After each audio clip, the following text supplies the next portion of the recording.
talking about Digital Storm in Team Forum, and what we see is the whole world is moving into virtual world. And you've got app stores and digital content in the rest of the world. But when you come to the context of Indian or the developing world, what's your view and how DigiVibe's business model is fitting into this?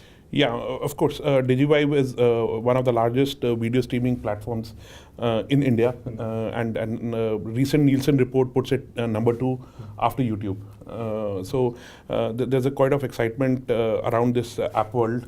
But I think the new world or the developing world, the basic challenge is the monetization. So that is where we see there has to be a business model which typically is not the business model what operates in Europe and US countries, and where predominantly the credit card penetration is quite high.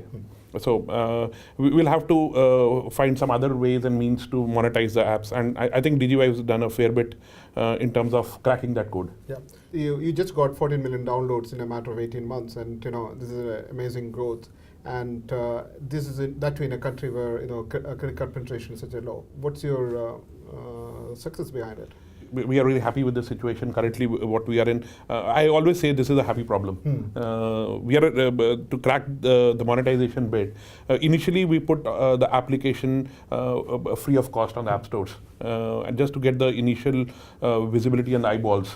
And we got up to 6-7 million downloads, and we were doing great and all. And then we put our monetization button. And of course, for any company to survive, you need to at some point of time make money. Yeah. So there are 2 ways one can monetize apps. One is through advertisement, which you show on the free content pieces, and the other is the subscription, which works. Advertisements on mobile platforms, they're just new, they're picking up. It'll take a while before actually they turn out to be a business case. We thought, let's do a balance of advertisement and subscription. Right. And that is where, like what you said, the credit card penetration is low. We created an OTT application, we call it NextGTV. And the wonderful part of this is, being an OTT, we are partnered with telecom operators. Yeah. That's that is the unique part of it. If you really look at every operator in this world are worried about the OTT players, and on one side they're consuming their bandwidth, and there is no revenue share model which are existing as of right now. Of course, there are models like what you've done is something which is not only applicable for the developing world context. It is also applicable on a universal model, right? And I mean, from that perspective, we are quite happy that we've been partnering with you on this. And how was your strategy on this? The amount of agility which you needed for making such a model work is quite demanding, right? So how did you go about it in terms of the monetizing strategy? Yeah, as I told that initially our app was free of cost, and we created a mark among the operators. So operators could actually see traffic being generated through our app, and they were excited that there's somebody who's generating money for them. So that made them excited, and then we went to the operators and said that, listen, we want to use your wallet. Since credit card penetration is low, so the operators initially they had some resistance in terms of offering a wallet where their control is not there on the product. So they were talking about revenue shares on my ads and other kind of things and all, which we refused.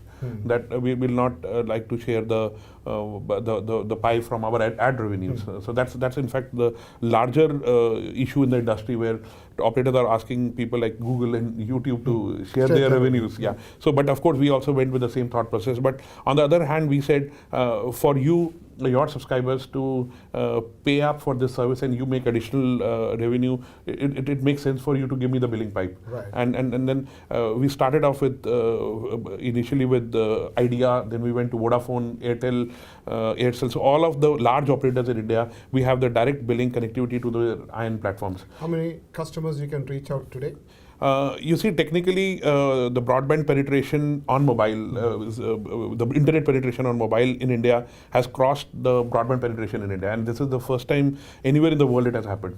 Just because of poor broadband connectivity on ground. So mobile internet is becoming the big thing and all. So currently, probably out of 700-800 million active consumers in India, I think more than 15%, 10 to 15% data enabled. So that's our market size what we are currently looking at, and out of that we've got almost 14 million downloads. So one thing which I really like about your model is that you are not really your monetization strategy is not one strategy. You are looking at subscription, you are looking at ad revenue, you are looking at the content. So you are trying to enable all the types of monetization avenues in your model. Isn't it the fundamental strategy? Yeah, of course, it's a very fine balance on which you have to trade to see the subscription and the ads. They are both totally different. Ads can come if you generate traffic, but if you put that traffic under subscription, the traffic falls.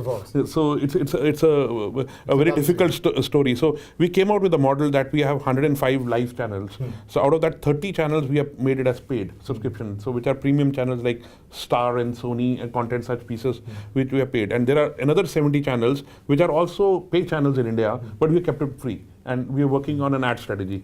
So we balance the inventory and the subscription. So we work it very carefully. It's a maths and analytics done every month to see where the traffic is going down. So we want traffic also, we want subscription also. So that's how we have been working. And one important thing is that people in India want entertainment, but they don't have money in their wallets, in prepaid wallets. Somebody was telling me in telecom, the average wallet size is less than 20 cents, 30 cents, which is in Indian rupees is something like 20 rupees and all per wallet. So, and we see it. Somebody who buys a subscription for 1 month, which is $2, if he does not have that money, the operator does a fallback, and whatever money he has, he takes it out and reduces the validity. Yeah, so it's a very innovative model, and of course we are happy with Sunteck how they have actually configured the whole platform at the back end, which connects to all the operators. So one billing engine, whatever may be the front end, maybe it's a WAP, it's an application, it's through any other mechanism, the core remains the same. And under the core, we have different operators assigned. I can bill Airtel subscriber different than a Vodafone subscriber. I can have free and pay channel different in Vodafone and different in Airtel. So this is a whole configurable system. And I think Digivibe and Sunteck team together with this architecture, I think this is something which is just central to our success. Thank you. And what's next? We are just on the verge of launching the gaming platform. Since all our billings and all is taken care through credit card, we connect to credit cards and telecom operators and all. We thought gaming is the next big thing, and yeah, so NextG gaming, NextG apps. So that's what the next thing in, and we are about to launch it in the next 30 days. And so it will use the same billing platform.